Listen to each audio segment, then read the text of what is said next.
પાઠ 10 વલયની અવકાશી સફર, પેજ નંબર 59. દરેક વિદ્યાર્થી ચોપડી ખુલ્લી રાખશે.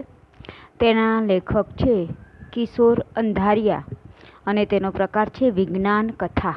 આ એક વિજ્ઞાન આધારિત એક કથા છે. પહેલાં આપણે કવિનો પરિચય મેળવીશું. કિશોર કનૈયાલાલ અંધારિયાનો જન્મ ભાવનગરમાં થયો હતો.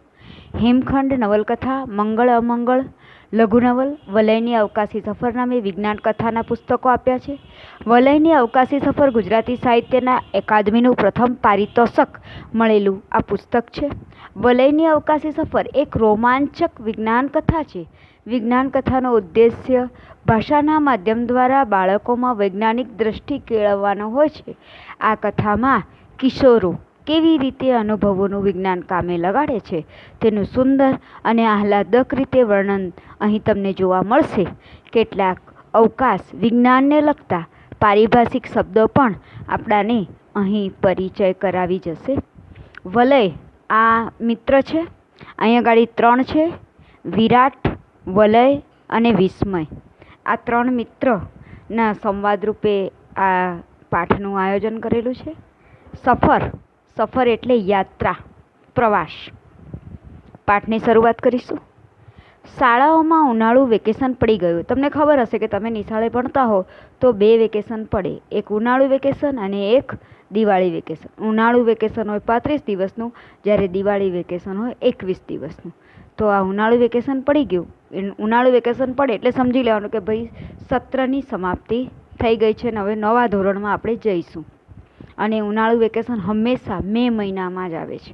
તો મે મહિનાની કાજળઘેરી રાત હતી. કાજળઘેરી એટલે મેષ જેવી કાળી, આંખમાં આપણે જે તમે મેષ કાજળ લગાડો છો એના જેવી રાત હતી. વિસ્મય અને વિરાટ અત્યારે વલયની અગાશીમાં હતા. અગાશી એટલે ધાબુ. ત્રણે પાક્કા ભાઈબંધ હતા.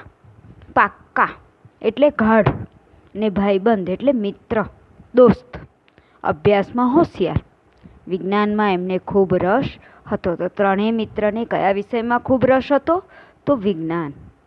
ત્રણેય ઉનાળામાં વેકેશનમાં આજની જેમ ઘણીવાર વલયની અગાશીમાં સાથે સૂતા હતા. રાતના લગભગ 12:30 થયા હતા. કેટલા વાગ્યા હતા રાતના? 12:30. વલયની ઊંઘ આવતી હતી પણ પેલા બંનેને ઊંઘ નહોતી આવતી. તેઓ પથારીમાં પડ્યા વાતો કરી રહ્યા હતા. વલયને શું આવી ગઈ? ઊંઘ આવી ગઈ. જ્યારે વિસ્મય અને વિરાટને ઊંઘ આવી ગઈ નહોતી.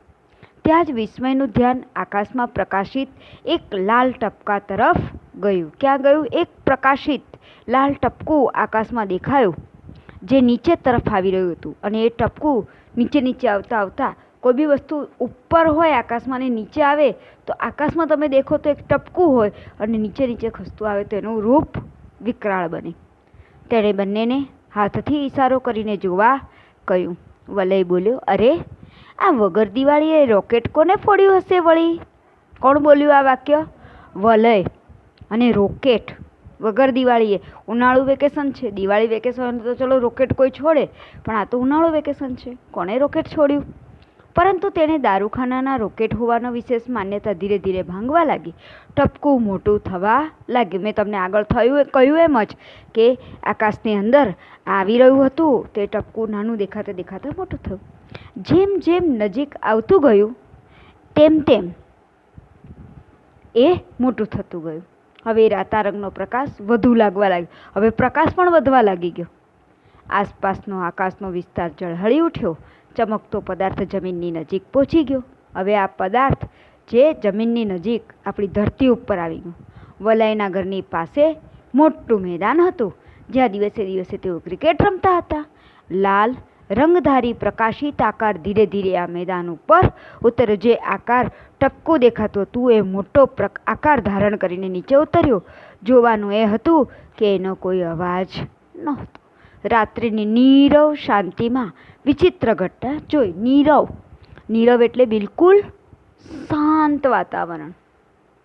તો શું દેખ્યું? તો રાતના નીરવ વાતાવરણની અંદર, આ શાંત વાતાવરણની અંદર તે અચંબામાં પડી ગયા. અચંબામાં પડી જવું, નવાઈ, આશ્ચર્ય. રાતો પ્રકાશ અગાશીમાં એમના સુધી પહોંચતો હતો. આ જે પ્રકાશ હતો એમના એક અજ્ઞાત ડરથી ક્ષણવાર એકબીજા સાથે કંઈ બોલી ન શક્યા. અજ્ઞાત એટલે અજાણ્યું. આખરે વિરાટ ધીમા ભયભીત અવાજે બોલ્યો, આવું મોટું પ્રકાશિત ગોળા જેવું શું હશે? ને અત્યારે વળી કે છે કે આવું રાતે 12:30 વાગે આવું મોટું ગોળા જેવું શું હશે?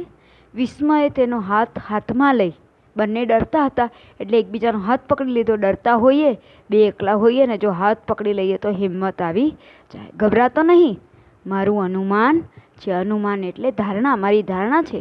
આ કોઈ બીજા ગ્રહનું યાન લાગે છે. શું લાગે છે? બીજા ગ્રહનું યાન. ભયભીત અવાજે બોલ્યો, આપણે રોકેટ કે સ્પેસ શટલ જેવું. સ્પેસ શટલ એટલે અંડા આકાર અવકાશયાન, પરંતુ એથી કેટલા ઘણું આધુનિક છે, કેટલું બધું વૈજ્ઞાનિક છે. વલય બીજો વિચાર આપ્યો, હું નીચે જઈ મારા મમ્મી પપ્પા અને કાકાને જગાડું. કોણ બોલે છે આ? વલય શું કહે છે? હું નીચે જઈ મારા મમ્મી પપ્પા અને કાકાને જગાડું. આ શું આવ્યું? વિરાટે તેને અટકાવી દીધો. એને અટકાવી દીધો. ભાઈ થોભી જા, નથી ઉઠાડવા જા. એવું તો ન જ કરાય, કારણ મોટાઓ તો આપણે માનીએ તેટલા નીડર હોતા નથી. નીડર એટલે ડરપોક હોય છે. આપણે તો નીડર હોય છે, પણ મોટા તું ધારે કે એ ડરે નહીં, પણ એ આપણા કરતાં વધારે ડરશે. આપણાને તઈ આપણે જતા રહીશું, પણ એ લોકો તો જાય બી નહીં અને જવા દે પણ નહીં.